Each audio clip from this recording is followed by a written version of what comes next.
have a louder voice. Should I do it again? Yes, you should. All right, we're ready to get started. Thank you, theater folks. Yell louder than I can.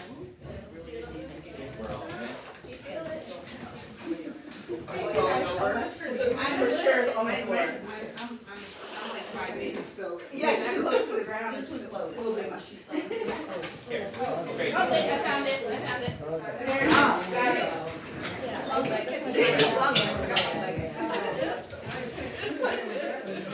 Wait, this is crooked. This is driving me crazy. We're recording it. So Okay. it has to be. Sorry. I know. I'm so sorry. So everybody has had a chance to read your bios. We've had it out early. We wanted to give as much time for your voices because I'm just so happy to see all of you here. What you don't know, so we have John Ansbro, we have Lisa Mitchell, we have Kimm, Alfonso, we have Todd, Hulet. We have generations of the Orange County Arts Council and board members. We have an amazing wealth of expertise. Many of them also helped shape some of the questions that I'm going to ask as well. So if you guys don't mind starting, just what didn't you put in your bio that you wish people would know about you? You have to start, Dawn. I'm thinking, what didn't I put? You could have Gina start that. I even put the, right, I even put that I have 2 girls in my bio, right? I did, they're like my pride and joy, so my oldest is an event manager, and my youngest is a physician assistant with New York Blood and Cancer Specialist in Middletown. So I'm very proud of that. I'm not gonna take any more time, because I've got lots of stuff to do. What didn't I put in my bio? I've worn many different hats in my career. I've been in the publishing industry, construction industry, nonprofits in DC, and let's see, gyms up here in upstate New York, but now I'm working in nonprofits and loving my job. I probably didn't put in there where my love of the arts came from. And my father went to Vietnam, and he came back from Vietnam, and he wanted to be an artist. And he used the GI Bill to go to college. He went to SVA, and he never finished. Never ever finished, and it is an undying goal of his. Like, he still talks about it. He has an art studio in his house. He's retired now. He had a full-time job as a chemist for 50 years, but it was always important to him. And so as a youngster, we always went to museums and galleries, and we always had art supplies and a notebook, and it was a way to see the world. And I think that that's so powerful that I wish everybody could have that the freedom to see the world through art. So I always want to support it as much as possible. I would say that I don't usually in my bios include things about how much I believe in travel.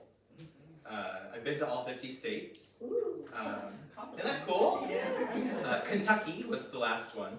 What? I know, but look at the interstates. It goes around Kentucky very weirdly. Kentucky before was after Kentucky was Alaska. the very last one, yes. Okay. But I have had really the fortune of being able to go to quite a few countries as well. And I bring it up only because we've been talking today about paradigms and people's understanding where people come from.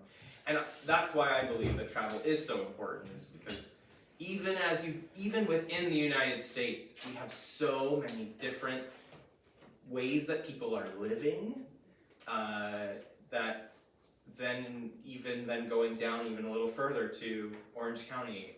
Orange County has so many communities that all function differently, that exist differently, that have different identities, and it's amazing to me how many people don't know that the diversity of our own community, right? They live in Newburgh, and they know Newburgh, and they don't know any of the problems that are going on in Warwick, and they don't know any of the challenges that Port Jervis faces, and they don't know, right? So travel is important, and that starts local. Nice. So just, what does community mean to you? what, if any, aspects of it do you currently long for? Part about community that I miss the most is knowing your neighbor. It's one thing that I realized growing up in the Bronx back in the 80s and 90s.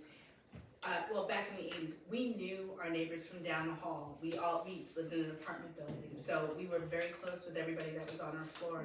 Moved up here when I was 14, got a chance to know everybody on my block at Sheffield.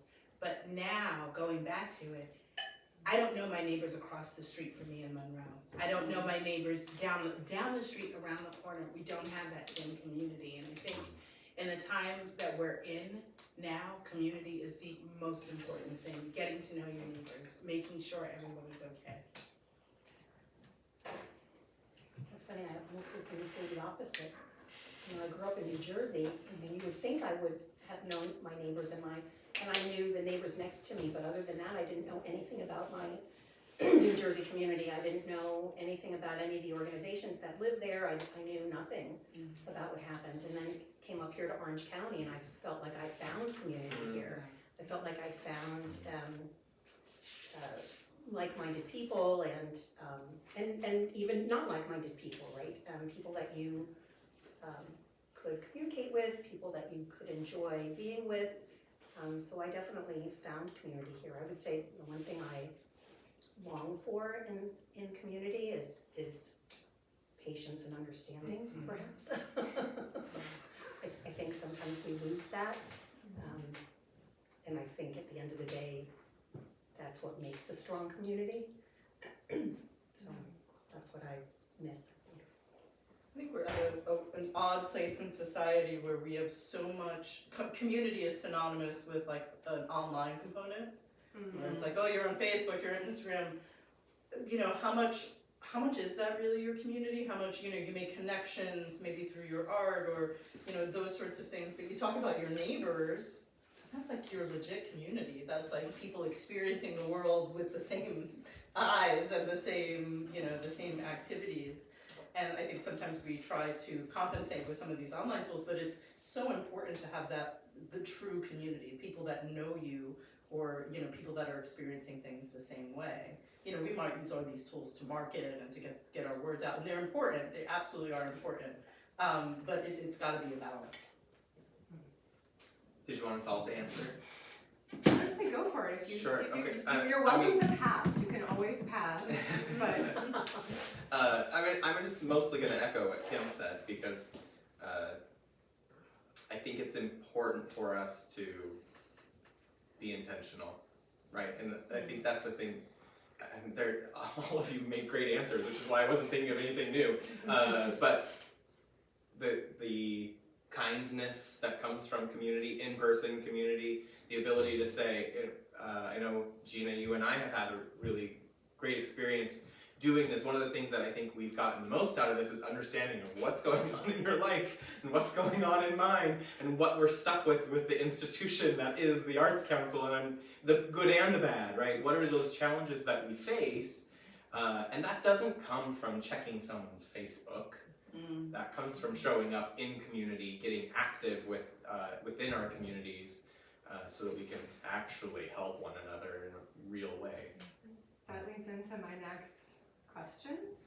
So it's kind of twofold of what, you know, all of you have such a wealth of organizational experience, community building, you know, building institutions, and what are some of the elements that go into building a strong arts institution, any institution, building community in general? Tell us some stories about what that's been for you from your experience. I know you've started every time now, Todd, but I'm not gonna start, no, Oh, you're not? Lisa started the last time. oh, okay. Well, Please but, start. well, no, I was going to ask if you could start Oh. because I don't think that this group knows really where the Arts Council came from. How would that I learned about I- this last yeah, week. I- I'm completely blown away. As a whole. How much time do you have? We only had an hour, right? In a good way. So the Arts Council was an intentional decision. there was, in the early 2000s, a cultural needs assessment that was done in Orange County by the then Orange County Citizens Foundation, which is now Vision Hudson Valley. You guys all know that. And out of that cultural needs assessment, there were a couple of things that came to light, and the Citizens Foundation developed an arts and culture committee. At the time, I was working at what was then the Lyceum Center, which is now the Sugarloaf Performing Arts Center. Everything changes, everything stays the same. And Nancy invited me to be part of this committee, and we looked at this cultural needs assessment, and one of the things that came out of it was the need for arts marketing, which is where the Canvas newspaper came from, and Barry, that really, was the impetus for Barry Plaxton starting the Canvas newspaper. And then the Arts Council, there was no real organization bringing artists and arts organizations together in the community. And so I was sitting on this committee, and we said, okay, we're gonna start an Arts Council. And we're like, okay, let's do this thing. And then they said, well, we need some people to sit on the first Arts Council board, and who from this committee would like to transition over? And I said, sure, I'll sit on the board. What did I didn't know, I never sat on a board in my life. And then they said, oh, well, we need officers for this board. Never let Gary Schuster talk into anything. I'm just telling you all now. We have Gary's schedule, right? Yeah. Yeah. Gary's So doing the business. you'll get talked into contracting. things. Yes. So Gary Schuster said, I think she should be president, and lo and behold, I was blessed as the president of the brand new Arts Council. And so we got started. So I would say collaboration was also important, because the Orange County Citizens Foundation gave us the first $25,000 to sort of get us started and get things rolling along. And a home. And a home, right? They gave us a home, absolutely. Then we brought people together, artists together from the community to sit on the board, and we spent some time thinking about, well, what's kind of the first thing we want to do? Where do we think we could get the best bang for our buck? And so we did some work with the veteran community in the very beginning, thinking that would, we started an Arts for Vets organization, and that was great. We got some traction on it. But I would say then we really started getting involved in the Scholastic Art Awards. That was really the first time we did that, and we threw our hat in the ring as the arts organization, and it gave us a chance to work with a lot of the schools, and it gave us a chance to pull some judges together, and gave us a chance to get involved with some of the students, and so that gave us a pretty good platform, I would say, to kind of kick off and see what we could become. The county dance program. That was Jen, right? So that was actually after. So then we had to hire an executive director, because we were nothing but a board of volunteers. And we pitched the county at that time, and Diana was the county executive, and we made a pitch to him for the council and what we were gonna do and what we wanted to do and why we needed somebody to sort of as a full-time leader and what that could look like. And Ed agreed, and he funded that position, put us as a line item in the county budget. And then we hired our first executive director. And then I stepped off the board for a while, because I started to work in Rockland County, and I wasn't in Orange enough. And that executive director then she was with us for about 2 years or so, 2.5 Was it years. that long? Susie, maybe, Yeah, I don't Susie. know, I'm thinking, yeah. Yeah. And she ended up leaving. And then they were looking for a new executive director, and I was working for the hospital in Rockland at the time in their development office, and I said, I've done that job. I could do that job again. So I threw my hat in the ring, and they hired me then as the executive director at that point. But that was the real start of the Orange County Arts Council. I guess. Before then, it was, We were finding our footing. Yeah. I think, Susie was trying to figure out where we were getting to know some of our local politicians. We were getting to know the community, as you talked about before, and what that was looking like and where we thought we would land.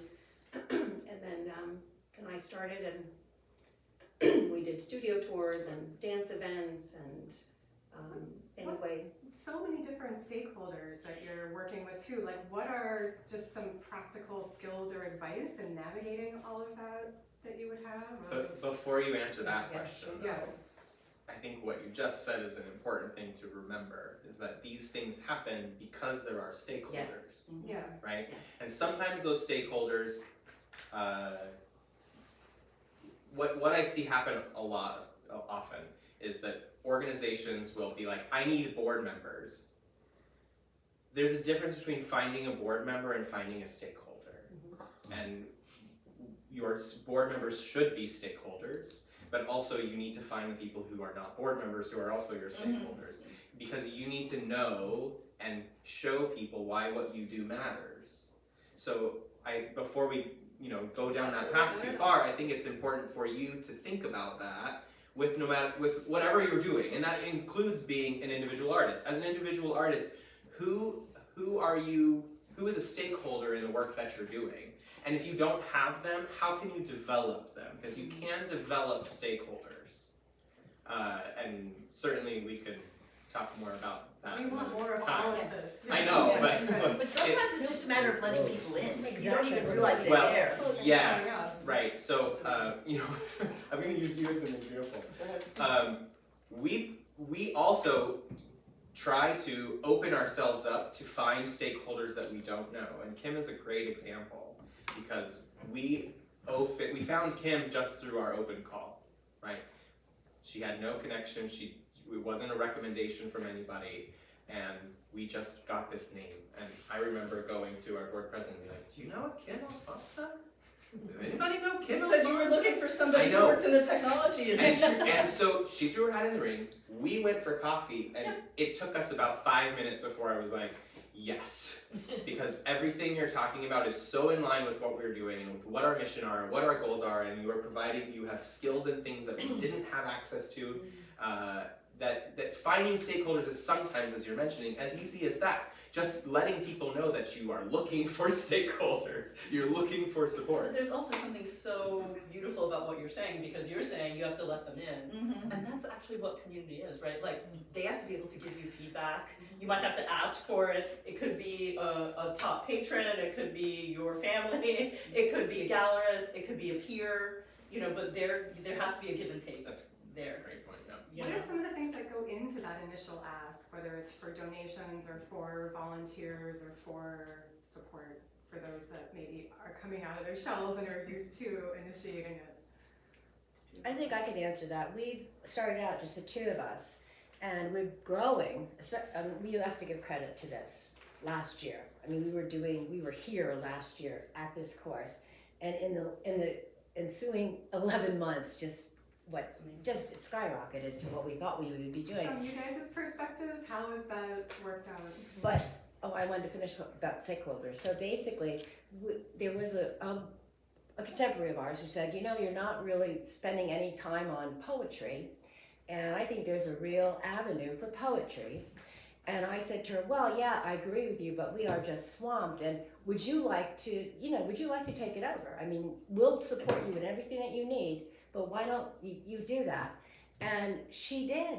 And now she is invested. Yeah. It's not just stakeholder invested, but in our success. And she has a standard once a month now. We have poetry night.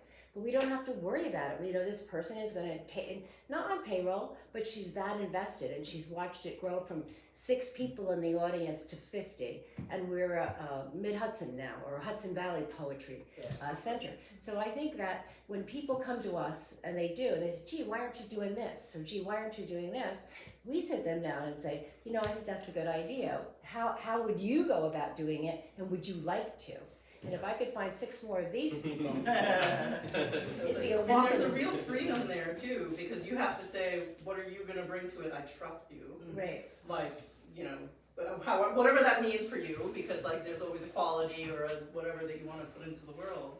And you're saying like, how do you make that okay? And you have to be okay with it. You have to be okay with that loss of control, that you're a stakeholder, you're bringing something that I don't have, but we all have to be okay with the new thing that we're building together.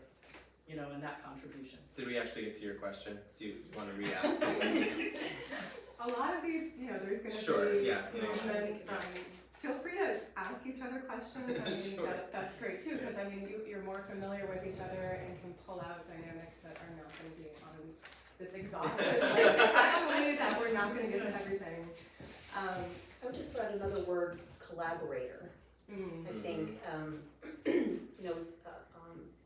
a stakeholder is someone who, right, like you're a poetry person, right? They're invested in what you're doing, but then there are collaborators who are people who are out there who can help you along, who can potentially give you some level of support in other ways to help you. The Arts Council, I'm sure, is a wonderful collaborator for many of you because they're supporting you in what you do. So I think it's important to find your collaborators too. It's reminding me though of one of the challenges that I discovered early on in this role. Because for a while there were needs of things that hadn't existed, and so the Arts Council served as the programming entity to make these things happen. But when I first started, and many of you actually in this room we had coffee or meetings with, and I just said, I don't know what's going on, tell me what's going on. And we learned that we were actually being viewed as competition. Right? And certainly I think competition is healthy, and we can get into all of like I talked about this last week. An abundance mindset is important. That if we want to have a community that says, you know what, we all do, we all have arts classes we go to, and that's what our community does. You need to have a lot of arts classes in order to do that. But as a support organization, when our mission is to make sure that our community is able to do the work they want to do, that creativity can thrive, it's about empowering everybody else to do that work. And so what we needed to do was to pull away from some of our programs that were being viewed as competition. And I'm grateful that over the many years, because certainly that wasn't going to be the case early on, right? We needed to know, there was a period of time where our community needed to have arts programming, and the libraries needed to know the value of arts programming. And so there was this great youth arts teaching program. But now we've got all these great institutions who are doing that work, so we don't need to do it anymore. And the trajectory of the years, as Dawn knows, has continued to develop to this point where I am so grateful that we actually can do that work of just supporting you and making sure that we are setting you up for success and advocating at the state, national level to make sure that's Well, I don't understand your competition with what? In what way? Not competing with the artists, but with other... No, that when there is an arts organization like your own that's trying to have a concert series, Okay. and then we as the Arts Council are scheduling a concert a town over, and you can't do what you're doing because we're pulling them in the wrong, right? And I learned that some of the things were being viewed that way, and so we And made were sure. actually And that way. they were, yes. I mean, Not intentionally. I mean, No. they weren't like trying to compete, but as an art organization, we had to get to the point that then we were being valued in the way that we could sustain ourselves. Right. A strategy that didn't involve that kind of programming. So I bring that up also in part to say we need you to continue to advocate for the Arts Council because the work that we do doesn't have often the glamour that things like a youth program does, right? It's really, I shouldn't say really easy because that's a big fat lie. It is easier to put a bunch of kids up on stage and then ask people for money. It is so much easier to do that. It is easier to have a raucous rock concert and say, wasn't that fun? Don't you want to do that again? As the Arts Council continues to pull away from that kind of programming, it becomes increasingly important that our community who is doing that work says, yes, but we cannot do this without the support of the Arts Council because we don't want to get in the way, and I'm gonna stop there, so. So that's conveying impact at a certain point. Yeah, absolutely. Another question, this is more general, just across organizations, so please feel free to speak from all of your experience, not just Arts Council or board or anything like that. What are best practices for engaging with individuals and communities who are often excluded? You should take that away. And from your experience, what brings underrepresented voices into the room? And what pathways do you see for this to happen in our current climate? I think you have to be intentional about that stuff. It doesn't just happen. And you have to make it a core commitment to what you do. And you also have to respect that diversity and is going to bring different voices to the table. And that's great. That's gonna make everything better. But I do think you have to be very intentional, have to bake it into your process. What are some ways it gets baked into a process? How you look for contributors, where you look for contributors, the questions you ask. Like, I work in technology, and there's a big, it is a predominantly white profession, and that's because everybody, they hire from within. Oh, they hire the friend of the person that works there, and you just can't do that. You have to look externally. You have to get in front of communities that you don't know, and to get that feedback and to get that perspective.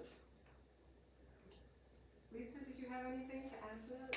I would say get comfortable with feeling uncomfortable when you're doing an ask. I know for me, this is my first time doing anything like this. So this is me stepping out of my own comfort zone and out of my own way to try to help where I possibly We're can. so glad you're here. So it's to get feel uncomfortable. It's okay to feel uncomfortable when you're doing an ask. I know the one piece of advice that I was given that I still hold on to this day is, if somebody is asking you a question, it's because they're viewing you as an expert, even though you don't feel like you are one, but you have value to what it is that you're trying to do. So be comfortable in that, knowing that you do have a value when you're asking for something. I definitely hold on to that pretty tight. What are some ways that you keep your eyes on the prize, so to speak, when you're having to talk in so many different directions, translate in so many different ways? How do you hold focus and hold authenticity when you're navigating so many different sectors? Anybody? I try not to look at things as a transactional sort of thing. And I think I touched on it a little bit earlier. I'm always looking to try to help people. So whenever I'm talking to someone, it's not about what you can do for me. It's what can I eventually do for you. If I'm talking, I'm trying to build a relationship with you. I'm trying to see what your wants and your needs and your desires are. And maybe I might have a key that might help you reach that. So that's how I tend to go about it. When you're asking for things from somebody, if there's something that you require, I always try to look outside of myself when I do an ask, because you might eventually get what you're actually needing without doing a direct ask for it. But that's my approach. It sounds like this beautiful balance between knowing your own value or the value of what you're offering and service at the same time. For That sure. shows having those hand in hand. Dawn, do you have anything to? I think you have to know your audience. So, the message should always be authentic, right? It should always be the same, but you have to know who you're talking to. And I think sometimes that involves a lot more listening than we normally do in a conversation. So, I took an interpersonal communications class when I was in college, like a million years ago. But the one thing that the professor said that stayed with me all of these years is that communication is a two-way street, and most people, when they're having a conversation, are not really listening completely. They're thinking about the next thing that they want to say, right? They've heard a part of what you said, and now they're already formulating their response, so they're not really listening to the rest of what you had to say. But if you really do take the time to thoughtfully listen, you will understand how you need to convey your message, how you need to speak to whatever it is that you need to speak to. I love that. So you kind of walk into the unknown with open arms a little bit. When I was at Kickstarter, we always talk to our creators about how to get your network to kind of support your business. How do they, you know, you're asking everyone you've ever met to come, you know, donate money, buy into your project, what have you. And you really have to convey the value to them. You know, your value, the value of an idea, the value of being an early adopter, the value of kind of helping support new ideas in the world. And it's tremendous how far that goes, that authentic value that you can communicate and provide to other people through your own art and through your own activities. People want to participate in that, you know, especially when they don't have those skills and those talents. It's helpful for them as well, and you should value that. To open up, yeah, a new space and. Oh yeah, don't you want to participate in bringing this new body of work to life? I mean, wow, yeah, totally. You know. Okay, so great. We have a couple more, and then we will open the floor for more questions. How can artists in the art sector in general improve communications and collaborations with other sectors? This is artists themselves and organizations. So we touched on some of it through listening, through finding stakeholders. But is there anything that you would add to that? Because that's an important piece in the room.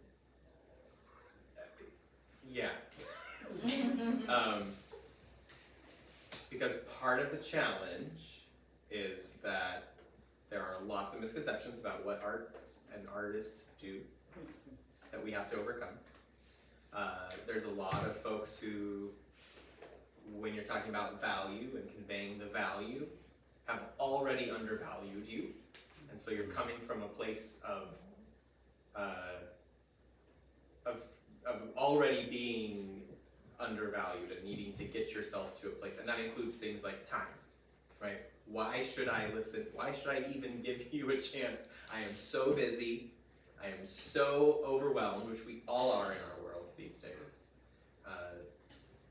Why should I take the time out of my day to allow you to even try and explain to me what you're doing?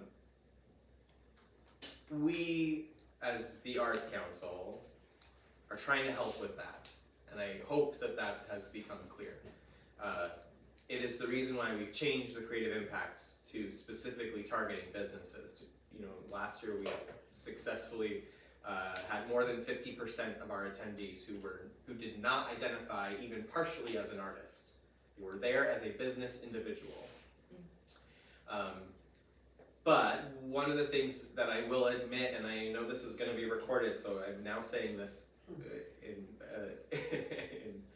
forever.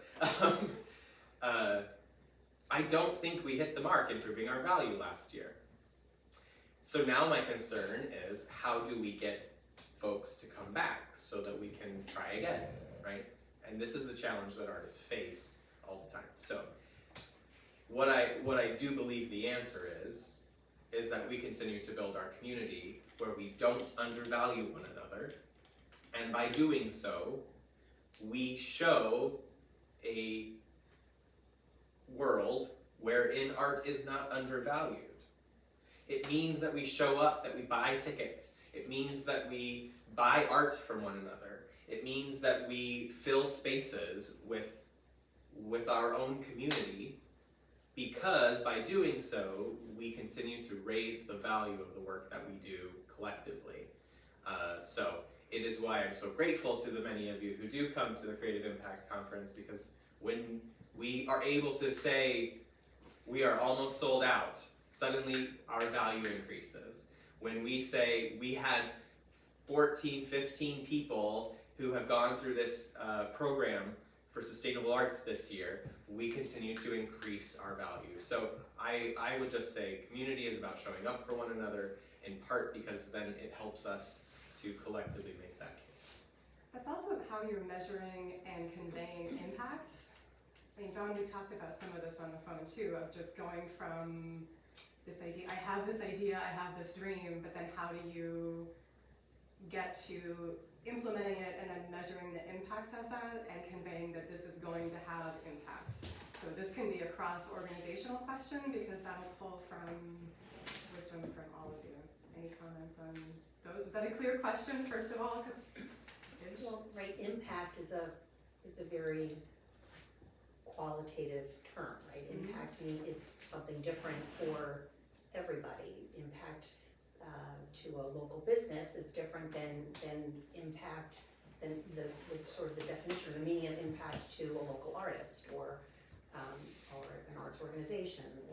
So I think it always comes back to understanding what your collaborators' impression of impact is. What does impact mean to them? And then how can we solve the problem, right? Because collectively, the arts have so much potential.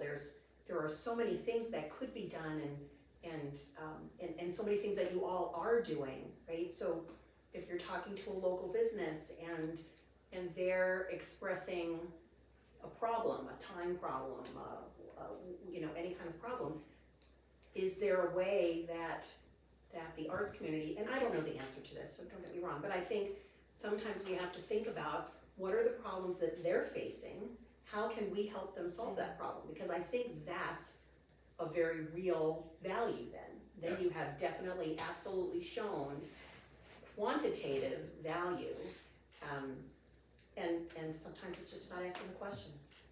I love that you're stepping into someone's shoes in a huge way too, with the real listening part of it.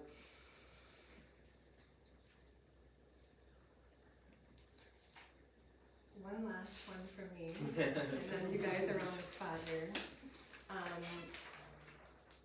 So each of you has a seat at the table, so to speak. Was there a time when you didn't feel like that? And what advice would you give your younger self to navigate the in-between? Yesterday? Seats at the table are fleeting. Yeah. They come and they go. You sometimes have a seat at the table and then sometimes the table changes, or sometimes you get up out of your seat and you move to another table. So I think that's hard to pinpoint, right? I would say that,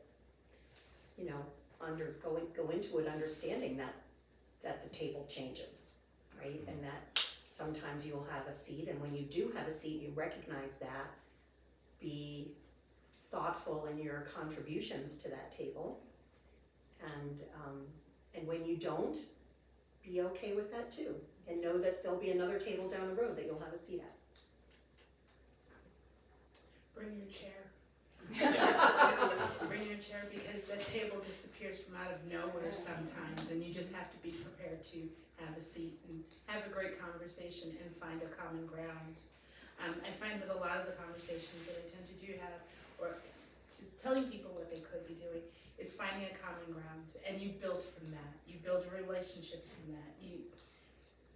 Everything comes from finding a common ground. But walk with your chair, because I've always walked with my chair, but I just never knew what table I was ever going to be allowed to sit at to have those conversations. So that's good advice.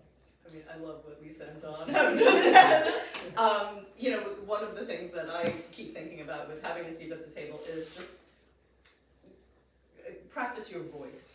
Like when you are, I'm infamous in my roles always for being the dissenter. I'm always the one who's just like, I disagree with everybody. Let's go this other way. Other brought you on the board. It is a practice approach. Because I like to push things, a little bit, to get people out of their comfort zone a little bit, that we kind of, come halfway. But it's a practice voice.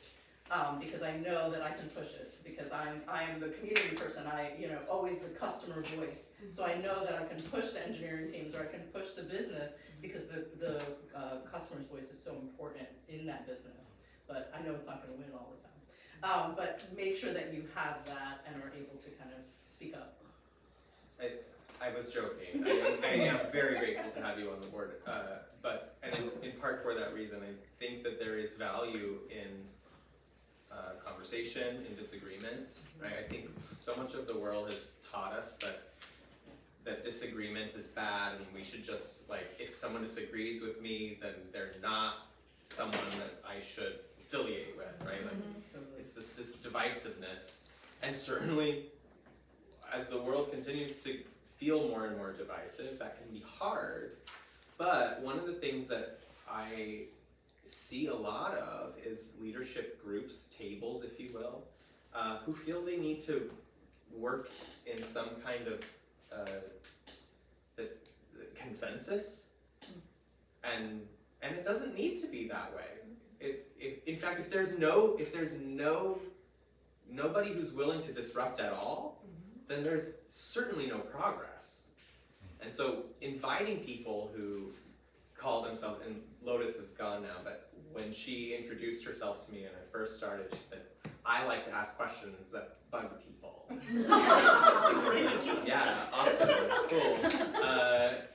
And yeah, like call yourself a disruptor, because you'll find yourself at more tables actually if you are the type of person who can both work together, but also, as you're saying, like, bring up the perspective of someone who maybe doesn't have a seat at the table, bring up ideas, problems, solutions that no one else is thinking of. And then I'm also going to add, and this is not to take away from any of the things that have already been said, but sometimes you might have a seat at a table already and you don't realize it. That happens. I think, that's the thing I would say I've learned a lot is times that I've been frustrated because I don't have a seat at the table are times that I get fairly loud, metaphorically loud. And then I discovered that, people have been listening. And I didn't, this whole time I thought I didn't have a seat at the table, but actually, and that comes with a little bit of caution as well, right? Like, if you're so frustrated that you are tearing down the opportunity that may become available to you, sometimes you don't have a seat at the table because the timing isn't right. Sometimes you don't have a seat at the table because someone is already saying the same thing you are. Doesn't necessarily mean that what you're saying is wrong or doesn't need to be said, but the table already has heard it and has already navigated it. And so now is not the right time. So be aware of that. I say that too, also specifically to this room, right? Like, it's important for you to dissent, for you to share your feedback. Please fill out the forms and be honest about them, because if we're not getting authentic feedback, we can't make the program better. At the same time, just because something's not changing doesn't mean you're not heard. Sometimes there are things that are affecting choices that have to be made that have nothing to do with A, not being heard, or B, like, sometimes people will give feedback and I'm like, yes, I totally agree. I wish that there was a way that we could fix it, and right now we just can't. That happens more often than not, that people who feel like they're saying mean things or whatever, I actually 100% agree with you. But, we have to do things like get the funding where we can get the funding, and so we can continue to do the work that we do, and make sure that we're doing the most good, because that's always our goal. If I may, it's just something I struggle with all the time, but I find myself thinking a lot of times in rooms and at the table, know and check your privilege. Know and check your privilege. I mean, I say this to myself consistently, but I also, sometimes I'm in a room with conversations and I'm like, no, check your privilege. It's a good check. Right? Yeah. I guess I don't understand what you're saying. Can I give an example then? Please. I was sitting, and this is not in this community, so nothing that I'm sharing now should be assumed, because I promise you don't know these people. I was sitting on a committee for an organization, and we had to have the conversation because of the DEI executive order. And the conversation happened very quickly, and we really only talked about it for maybe 5 minutes before the group collectively was like, we're not making a change, the DEI program that we currently have is staying, that's it.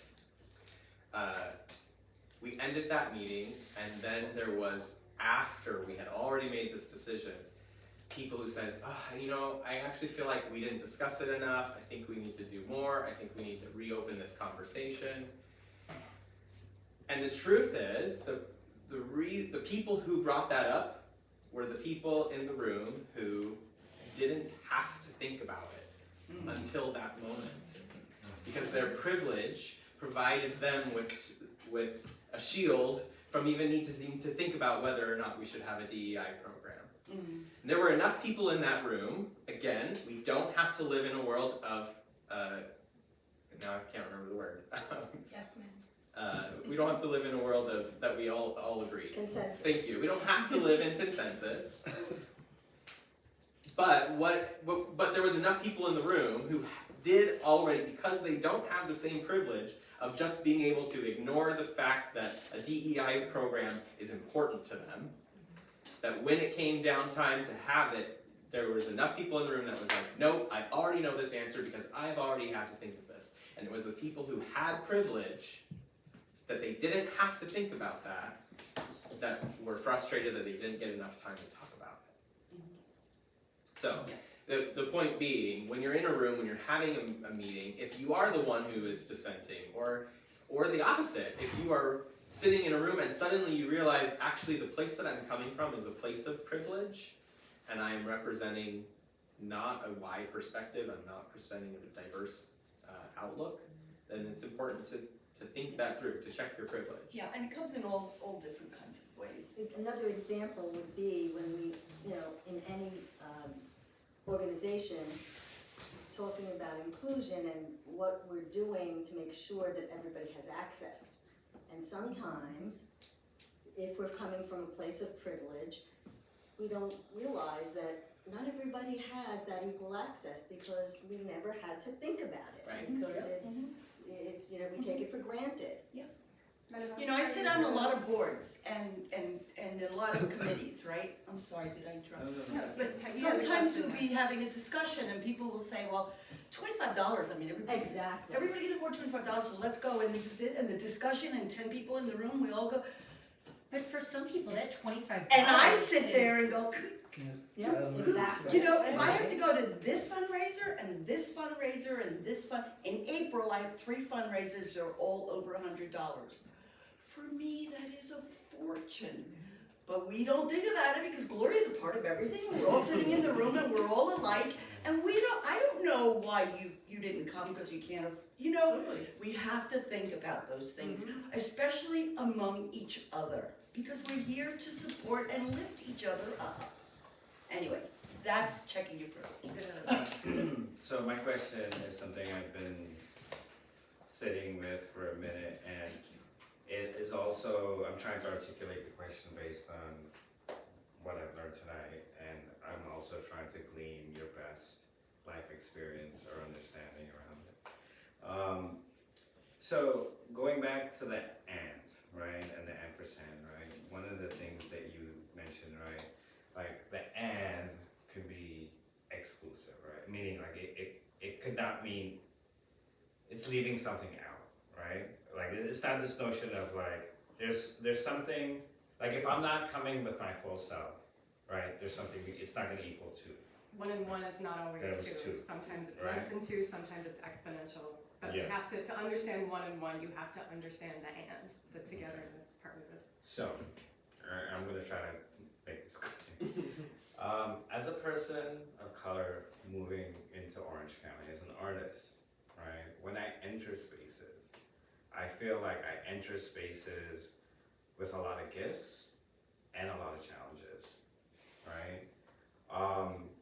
And so when I am making conversation or presenting ideas, which I see it as an and, right? Like my 1 plus your 1 could equal 2, right? It's actually seen in some ways as like, this is the community that we've known certain amount of time, and by creating this and, it actually is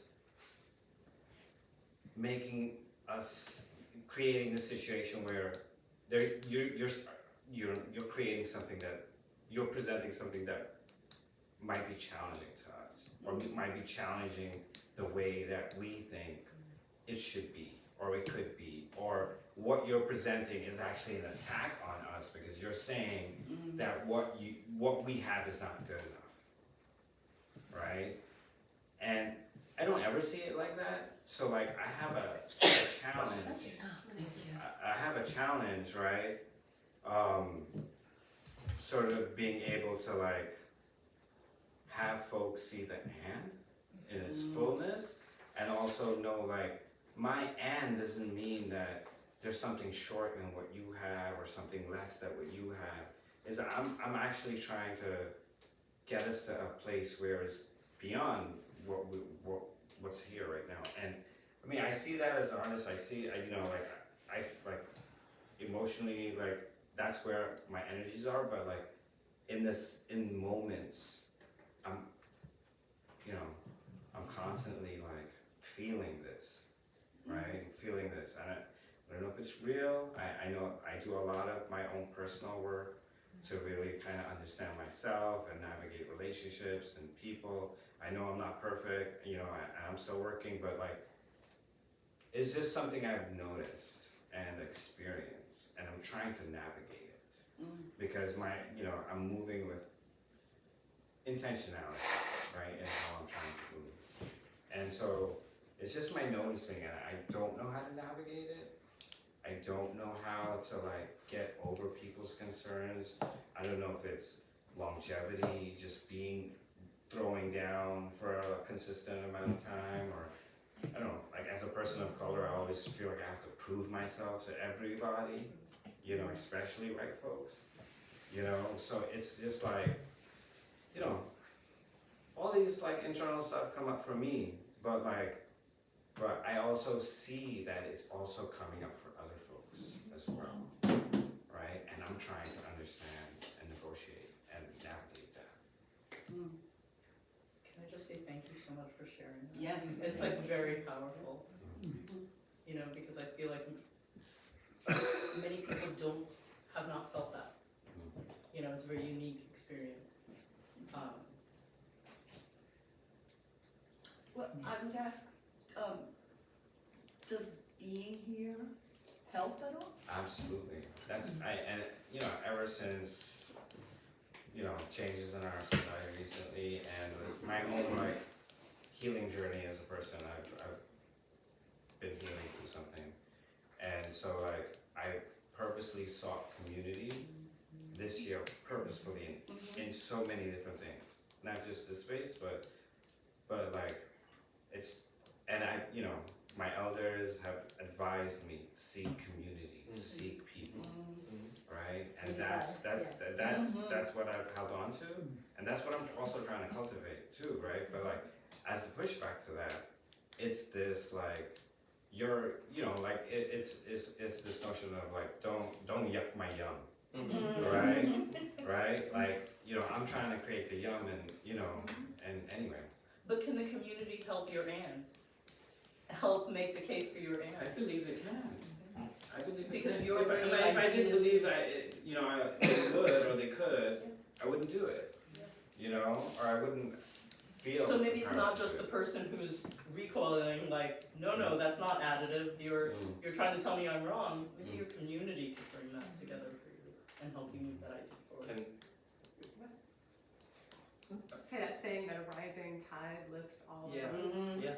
That And I was thinking of the phrase, the whole is Greater than the some sum of its parts, and if knowing that, that's another way of putting that and the exponential component to that. And realizing that and embracing that, and that's what you come forward with, and you have that value. Yeah, this was I was saying, I think Gina and I shared it at some point, it's like, it's not pie. Oh no, Nicole Nicole says said that. it at the Nicole bonfire. says that. It's Yeah. not pie, if you get some, doesn't take it away from me. That's, Yeah. Todd, you had one. I I wanted to listen first. First of all, you shared, this is how I feel, and I don't know if it's real. So I'm gonna backtrack that and say, if that is how you're feeling, it is real. Yes. And that's a hard stop. Yes. Mhm. The other thing I wanna share, which is why I hesitated to talk, is that we have a problem in this community. I was gonna say that. And we need to not be afraid to say that. Mhm. Because you are not wrong, You're you are never not alone.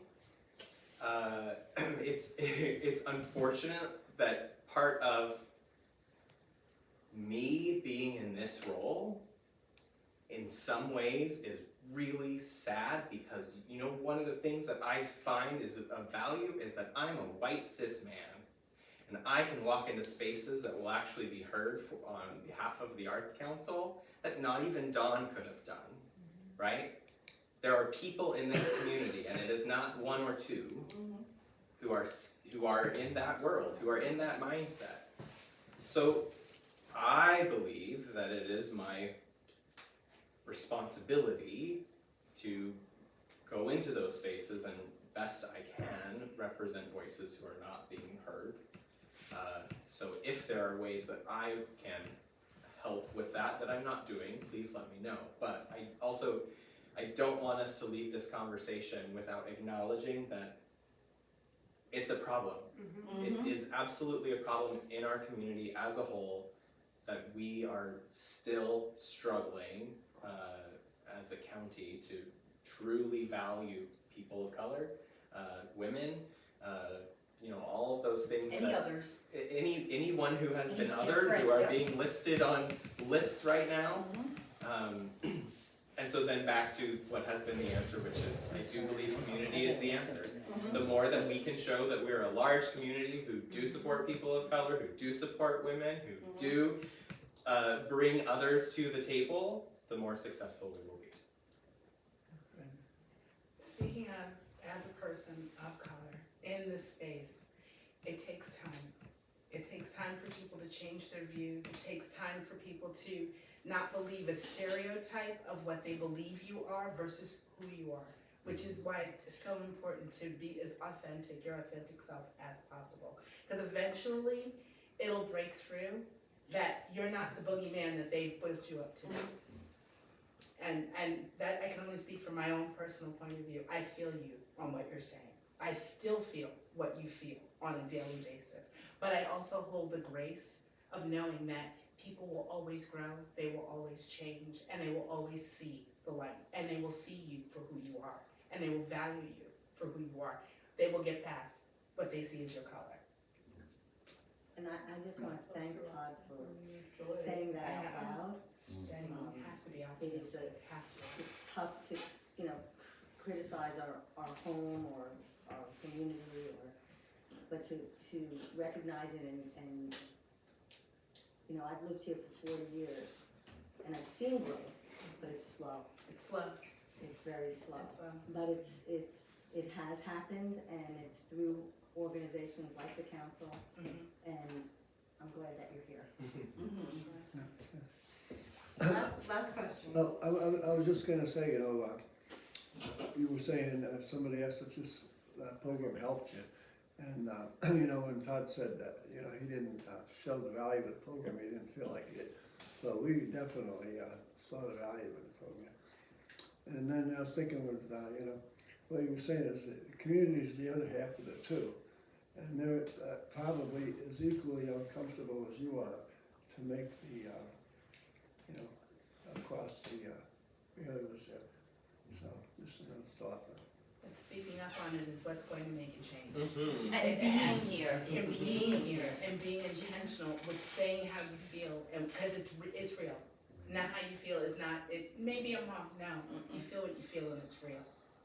It's real, and there's realness too in support that is around as well. And with that, I want to thank everyone in the room across the way for showing up.